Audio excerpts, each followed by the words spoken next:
Hi guys, इस video में हम पढ़ेंगे क्लास 10th के साइंस के बुक से चैप्टर 3 जिसका नाम है मैटर एंड नॉन मैटर। अगर आप इस वीडियो को पूरा एंड तक देखते हैं तो मैंने इस वीडियो में कुछ इंपॉर्टेंट क्वेश्चन को भी डिस्कस किया है जो कि बोर्ड एग्जाम में आ चुके हैं और कैसे क्वेश्चन आपसे पूछा जाएगा हमने ये भी डिस्कस किया है। तो आइए बिना टाइम वेस्ट कर वीडियो स्टार्ट करते हैं। जैसे हमें चैप्टर के नाम से पता चल रहा है कि इस चैप्टर में हम मैटर और नॉन मैटर के बारे में पढ़ेंगे, तो आइए पहले जानते हैं मैटर किसे कहते हैं। आपके बुक में इसकी 7 प्रॉपर्टी दी गई है, तो आइए जानते हैं। फर्स्ट प्रॉपर्टी आती है मैटेरिक टेक्सचर। ये क्या है? Matter in their pure state have a shining surface. This property is called metallic texture. जो मेटल प्योर स्टेट में पाए जाते हैं और उनका सरफेस शाइन करता है, इसी प्रॉपर्टी को मैटेरिक टेक्सचर कहते हैं। सेकंड आता है मैटर जनरली हार्ड। मैटर क्या होते हैं? हार्ड होते हैं। थर्ड प्रॉपर्टी आता है malleability. Some matter can be broken into thin sheet. This property is called malleability. कुछ मैटर को हम पीट कर पतली शीट में कन्वर्ट कर देते हैं, इसी प्रॉपर्टी को मैलेबिलिटी कहते हैं। सिल्वर और गोल्ड मोस्ट मैलेबल मैटर है। फोर्थ आता है डक्टिलिटी।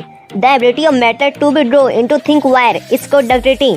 मैटर को क्या करते हैं? कन्वर्ट कर देते हैं थिक वायर में, इसी प्रॉपर्टी को डक्टिलिटी कहते हैं। Gold is the most ductile matter, क्योंकि आप 1 ग्राम सोने से 2 किलोमीटर लंबा एक वायर बना सकते हैं। पांचवा है matter are good conductor of heat and have high melting point. Matter क्या होता है? गुड कंडक्टर ऑफ हीट होते हैं और साथ में इनका मेल्टिंग पॉइंट भी हाई होता है। छठवा आता है matters are good conductor of electricity. जो मैटर होते हैं गुड कंडक्टर होते हैं इलेक्ट्रिसिटी के। सातवां है sonorous. The matter that produce a sound on striking a hard surface are said to sonorous। Matter की वो प्रॉपर्टी जिससे मैटर को मारने पे टन का आवाज प्रोड्यूस करता है, इसी प्रॉपर्टी को सोनोरस कहते हैं। तब आपके स्कूल की घंटी बजती है तो आपको कुछ इस टाइप का आवाज सुनाई देता है, मैटर की इसी प्रॉपर्टी को सोनोरस कहते हैं। इसके बाद आता है नॉन मैटर। आइए हम नॉन मैटर के बारे में जानते हैं। फर्स्ट, एग्जिट इन और 3 स्टेट, लिक्विड, गैस, सॉलिड। एक क्या करता है? पाया जाता है लिक्विड, गैस और सॉलिड तीनों स्टेट में। सेकंड आता है non ductile and non malleable, मतलब इसको ना ही हम वायर में कन्वर्ट कर सकते हैं और ना ही थिन शीट में कन्वर्ट कर सकते हैं। थर्ड आता है non sonorous and non textures except iodine and graphite. Iodine और ग्रेफाइट को छोड़ के ना ही कोई नॉन मैटर सोनोरस होते हैं और ना ही कोई नॉन मैटर टेक्सचर्स होते हैं। फोर्थ आता है have low melting point except diamond, मतलब कि डायमंड को छोड़ के बाकी जो नॉन मैटर होते हैं उनका जो मेल्टिंग पॉइंट होता है वो रो होता है। फिफ्थ आता है poor conductor of electricity except graphite, मतलब ग्रेफाइट को छोड़ के जो बाकी नॉन मैटर होते हैं वो क्या होते हैं? पुअर कंडक्टर होते हैं इलेक्ट्रिसिटी और हीट का। छठवां आता है हैव डेंसिटी, इनका जो डेंसिटी होता है नॉन मैटर का ये कम होता है। सातवां आता है oxide of non matter are generally acidic in nature. जो नॉन मैटर के ऑक्साइड होते हैं नेचर में एसिडिक होते हैं। आइए अब जानते हैं except. First, all matters except mercury exist as solid at room temperature. Room temperature में मरकरी को छोड़ के बाकी जो मैटर होते हैं और सॉलिड में एग्जिट करते हैं। सेकंड आता है iodine is non matter but it is texture. Iodine non matter है बट ये साइन करता है। थर्ड आता है carbon is non matter that can exist in different form, each form is called allotropes. Diamond and autotrophs of carbon is the hardest natural substance known and has a very high melting and bonding point. Graphite another autotrophs of carbon is a conductor of electricity. Carbon क्या non matter है, ये different form में exit करता है, इसी form को autotrophs कहते हैं। जो कि डायमंड होता है वो कार्बन से मिलकर बना होता है, जो कि सबसे मजबूत सब्सटेंस है। इसके जो मेल्टिंग एंड बॉन्डिंग पॉइंट है बहुत ज्यादा हाई है।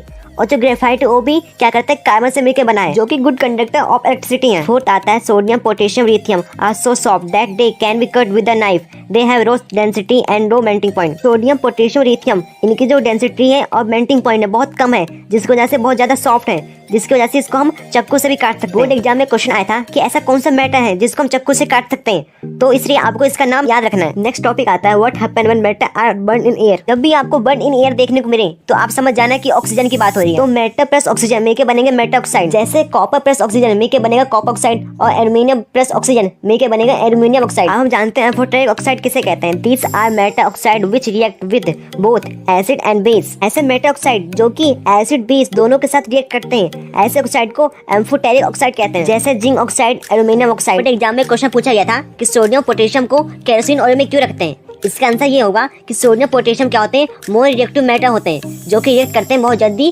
ऑक्सीजन के साथ और फायर कैच कर लेते हैं। इसी वजह से हम सोडियम पोटेशियम को केरोसिन ऑयल में रखते हैं। इसके बाद हमारा नेक्स्ट टॉपिक आता है what happen when matter react with water. Reaction with water.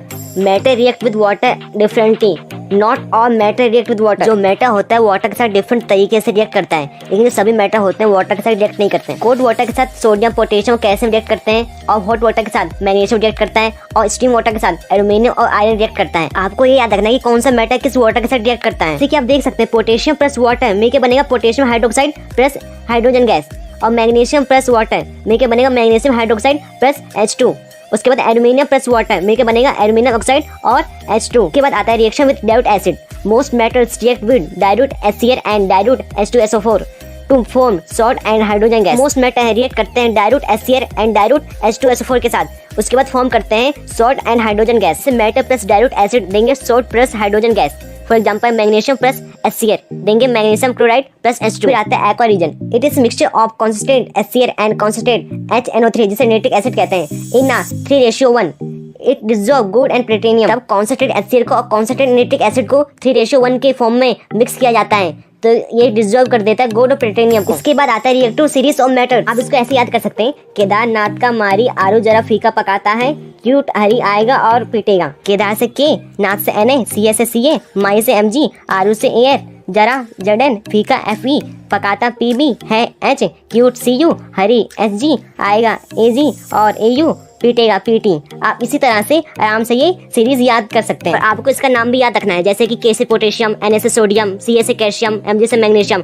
इसी तरह आपको इन सब का नाम याद रखना है। अगर आप इसको याद कर लेते हैं तो आपके लिए first chapter, second, third, fourth ये चैप्टर आपके लिए बहुत ज्यादा आसान हो जाएगा। सबसे ऊपर आता है मोस्ट रिएक्टिव मैटर, फिर सबसे नीचे आता है रेस्ट रिएक्टिव मैटर, फिर बीच में आता है मिड रिएक्टिव मैटर। इसमें क्या जो मोस्ट रिएक्टिव मैटर होगा और रेस्ट रिएक्टिव मैटर को आराम से डिस्प्लेस कर देगा। जैसे कि कॉपर प्लस AgNO3। इसमें क्या है, कॉपर क्या मोर रिएक्टिव मैटर है, किससे Ag से, तो क्या करेगा ये Ag को हटा देगा और NO3 के साथ बैठ जाएगा। जैसे कि आप देख सकते हैं बॉल मिलकर बनेगा CuNO3 प्लस Ag। इसके बाद आता है reaction between metals and non metals. First आता है जो रिएक्टिव एलिमेंट होते हैं वह चाहते हैं कि जो उनका आउटर सेल है हमेशा बाहर रहे। जैसे कि आप देख सकते हैं ये कुछ इस टाइप का दिखता है। सबसे पहले K आता है, फिर R आता है, फिर M आता है। K में 2 इलेक्ट्रॉन होते हैं, R में 8 होते हैं और M में भी 8 होते हैं। वो क्या चाहते हैं कि हमेशा उनका जो ये आउटर सेल है हमेशा बाहर रहे। सेकंड आता है जो मेटल्स के जो एटम होते हैं वे यूज करते हैं इलेक्ट्रॉन जिसे कैटायन पॉजिटिव आयंस कहते हैं। थर्ड आता है जो नॉन मेटल के एटम होते हैं वो रहते हैं इलेक्ट्रॉन जिसे एनायंस यानी कि नेगेटिव आयंस कहते हैं। फोर्थ पॉजिटिव चार्ज आयंस को एक दूसरे की तरफ अट्रैक्ट करते हैं जिस वजह से आयन कंपाउंड फॉर्म होता है। Formation of magnesium chloride. इसमें क्या है, जो मैग्नीशियम है उसमें जो K शेयर है उसमें 2 इलेक्ट्रॉन है और जो R शेयर है उसमें 8 इलेक्ट्रॉन है और जो उसका M शेयर है उसमें क्या है 2 इलेक्ट्रॉन है। इसमें क्या है 2 इलेक्ट्रॉन ज्यादा है तो ये क्या करेगा 2 इलेक्ट्रॉन को यूज कर देगा। जैसे कि आप देख सकते हैं Mg है उसमें क्या होगा 2 प्लस आ जाएगा ऊपर यानी कि प्लस 2 इलेक्ट्रॉन, मतलब कि इसने 2 इलेक्ट्रॉन को यूज कर दिया। और जो क्लोराइड है इसमें क्या है जो K शेयर है उसमें क्या है 2 इलेक्ट्रॉन है और जो R शेयर है उसमें 8 इलेक्ट्रॉन है और जिसका M शेयर है उसमें 7 इलेक्ट्रॉन है। एक क्या करेगा एक इलेक्ट्रॉन को गेन कर लेगा जिसको जैसे इसका जो वो है आउटर शेयर वो क्या होगा पूरा फुल हो जाएगा। आप इसमें भी देख सकते हैं जो मैग्नीशियम है अपने 2 इलेक्ट्रॉन Cl को दे देगा। उसके बाद क्या होगा मैग्नीशियम भी फुल हो जाएगा और जो Cl के आउटर मोस्ट शेयर है वो भी पूरे हो जाएंगे जिसको जैसे क्या होगा ये आयनिक कंपाउंड यहाँ फॉर्म हो गया। अब हम जानते हैं properties of ionic compound. First है high melting and boiling point, जिसका मेल्टिंग और बॉन्डिंग पॉइंट होता है बहुत ज्यादा हाई होता है। आता है सोलुबल वाटर, वाटर में सोलुबल होता है। थर्ड आता है conduct electricity in aqua solution, aqua solution में इलेक्ट्रिसिटी कंडक्ट करता है। यानी कंपाउंड की प्रॉपर्टी बहुत इंपॉर्टेंट है, इसके ऊपर आपको एक ना एक क्वेश्चन जरूर देखने को मिलेगा। इसके बाद हमारा मोस्ट इंपॉर्टेंट टॉपिक आता है ऑकरेंस ऑफ मैटर। फर्स्ट आता है minerals, the compound which occurs naturally in the earth crust are known as minerals. वो कंपाउंड जो कि अर्थ क्रस्ट में नेचुरली पाए जाते हैं उसे मिनरल्स कहते हैं। फिर आता है ओरे, minerals from which matter can be economic extract is called ओरे। वो मिनरल जिसमें से हम मैटर को निकाल सकते हैं उसे ओरे कहते हैं। फिर आता है gangue, ore are found mix with earthy impurities like soil, sand, egg, snow are gangue. The gangue is remove from the ore. जो ओरे होते हैं उसमें कुछ गंदगी रख जाती है जैसे कि सैंड, सोइल,